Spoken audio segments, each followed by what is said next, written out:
wabarakatuh. Selamat pagi anak-anak. Bagaimana kabarnya hari ini? Alhamdulillah, semoga kalian sehat. Anak-anak, hari ini kita belajar tema 2, persatuan dalam perbedaan.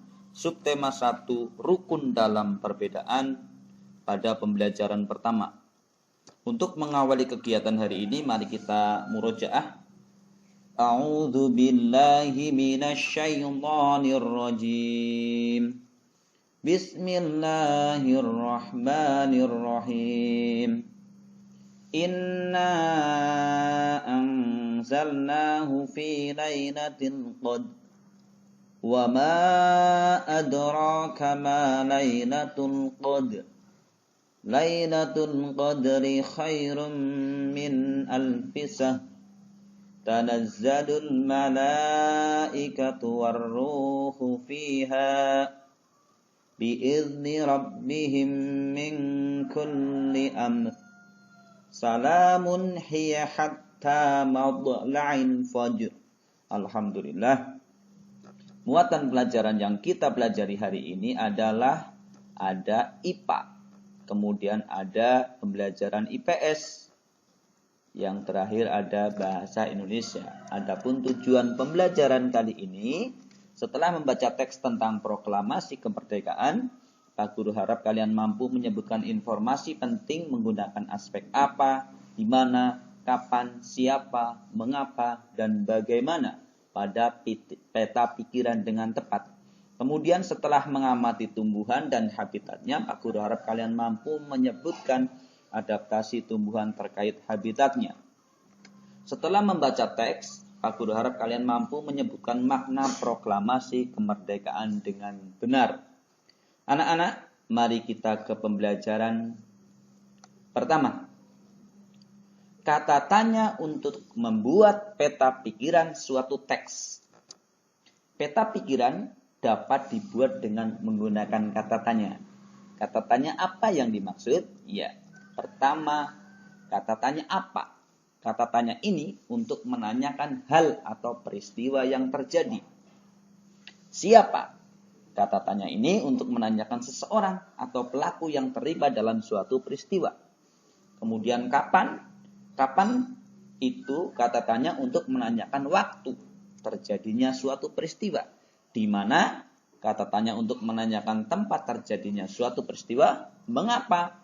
Kata tanya untuk menanyakan penyebab terjadinya suatu peristiwa. Bagaimana? Kata tanya untuk menanyakan cara atau proses terjadinya suatu peristiwa. Mari kita buktikan. Ya, Pak Guru punya teks proklamasi. Proklamasi kemerdekaan Indonesia. Proklamasi kemerdekaan yang dilakukan tanggal 17 Agustus 1945 menjadi peristiwa penting bagi bangsa Indonesia. Peristiwa tersebut menjadi tonggak sejarah di mana bangsa Indonesia berhak atas kemerdekaan dan wajib mempertahankannya. Diawali dengan dijatuhkannya bom atom oleh tentara Amerika Serikat pada tanggal 6 Agustus 1945 di kota Hiroshima dan pada tanggal 9 Agustus 1945 di kota Nagasaki, Jepang akhirnya menyerah kepada tentara sekutu. Peristiwa ini dijadikan kesempatan oleh bangsa Indonesia untuk segera membebaskan diri dari penjajahan bangsa Jepang. Teks proklamasi ditulis di rumah Laksamana Tadashi Maeda, Jalan Imam Bonjol nomor 1. Para penyusun teks proklamasi adalah Insinyur Soekarno, Dr. Andes Muhammad Hatta, dan Mr. Ahmad Subarjo. Konsep teks proklamasi ditulis oleh Insinyur Soekarno, saat itu hadir pula BM Dia, Sayuto Milik, Sukarni, dan Sudiro. Soekarni mengusulkan agar yang menandatangani teks proklamasi itu adalah Insinyur Soekarno dan Dr. Andes Muhammad Hatta atas nama bangsa Indonesia. Teks proklamasi diketik oleh Sayuti Milik. Pada pagi harinya, 17 Agustus 1945, di kediaman Soekarno, Jalan Pegangsaan Timur, nomor 56, Jakarta, telah hadir antara lain Suwirjo, Wilopo, Gafar Pringgo Digdo, Tabroni, dan Trimurti. Acara dimulai pada pukul 10 dengan pembacaan proklamasi oleh Soekarno dan disambung pidato singkat tanpa teks. Kemudian bendera merah putih yang telah dijahit oleh Ibu Fatmawati dikibarkan.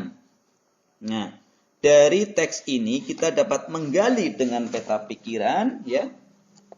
Yang pertama, pertanyaan apa? Apa peristiwa yang terjadi? Misalkan pertanyaannya seperti itu. Nanti ada jawabannya. Mengapa proklamasi dikumandangkan? Ya, mungkin pertanyaan ini bisa dijawab dari teks ini. Ya. Siapa yang terlibat dalam proses perumusan teks proklamasi? Boleh pertanyaan seperti itu. Kemudian, bagaimana proses pelaksanaan proklamasi? Ya, nanti dijawab. Kemudian, kapan peristiwa proklamasi dilaksanakan? Di mana proklamasi dikumandangkan? Nah, dari 6 pertanyaan ini, kalian bisa menggali teks itu dengan benar sesuai dengan fakta. Nah, peta pikiran ini dapat kalian gunakan ketika kalian mencari informasi dengan lengkap. Ada pertanyaan? Alhamdulillah tidak. Kita lanjutkan. Nah, makna proklamasi kemerdekaan bagi bangsa Indonesia. Makna yang pertama adalah menandai lahirnya bangsa Indonesia sebagai bangsa yang merdeka. Jadi bangsa yang merdeka itu ditandai dengan peristiwa besar, yaitu proklamasi. Kemudian puncak perjuangan bangsa Indonesia meraih kemerdekaan. Jadi adanya proklamasi ini merupakan puncak perjuangan, ya. Kemudian ada pengakuan dari dunia luar, ya. Dengan membacakan teks proklamasi, Indonesia mengumumkan kepada dunia luar bahwa Indonesia adalah negara yang merdeka, baik secara de facto dan de jure. Bukti bangsa Indonesia merupakan bangsa yang mandiri. Nah, ini membuktikan bahwa bangsa Indonesia adalah bangsa yang bisa berdiri di kaki sendiri, berdikari. Kemudian yang kelima, landasan untuk bersikap terhadap dunia. Dengan adanya kemerdekaan, Indonesia bisa bersikap terhadap dunia-dunia luar. Nah, biar kalian menambah wawasan, guru akan sampaikan. Perhatikan. Bangsa Indonesia dengan menyatakan kemerdekaan Indonesia.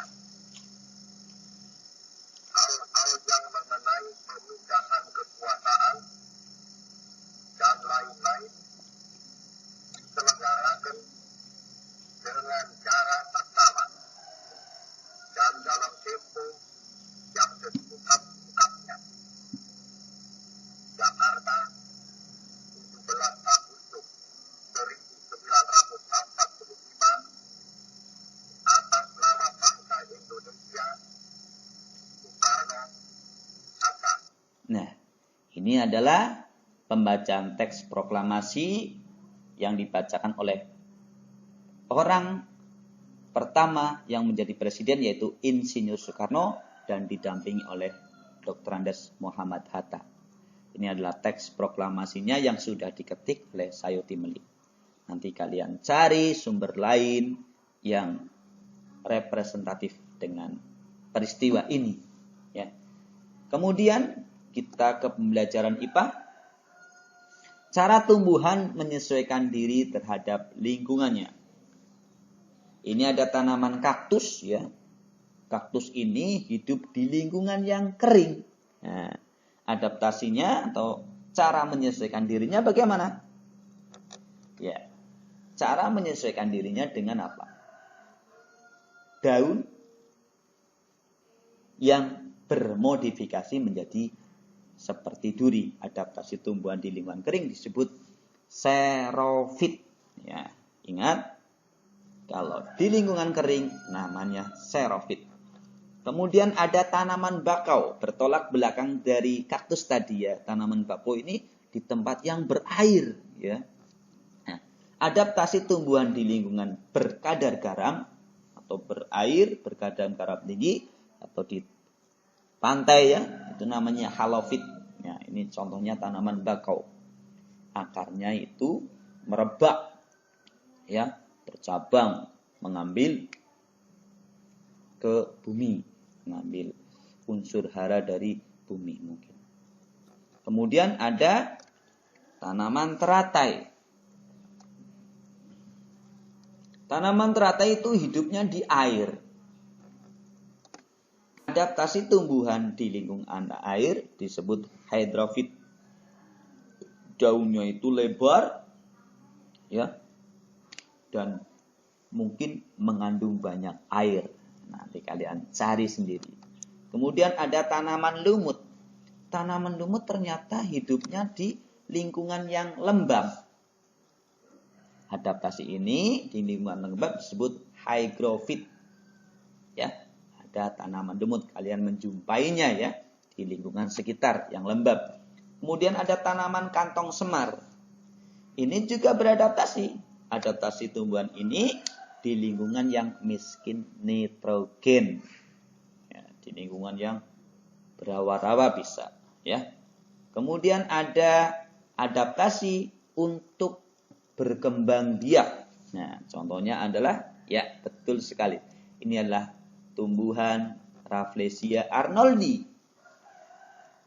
Tumbuhan ini mengeluarkan bau busuk untuk menarik perhatian serangga. Contohnya lalat. Lalat akan mendatanginya karena baunya. Nah, serangga yang hinggap dapat membantu proses penyerbukan. Ingat, dulu kita pernah belajar bahwa proses penyerbukan itu bisa dibantu oleh serangga. Ya, bisa dipahami anak-anak untuk pembelajaran kali ini? Alhamdulillah. Mungkin ini yang bisa Pak Guru sampaikan. Kurang lebihnya mohon maaf. Nanti LKPD-nya dikerjakan. Jazakumullah khairan katsiran. Assalamualaikum warahmatullahi wabarakatuh.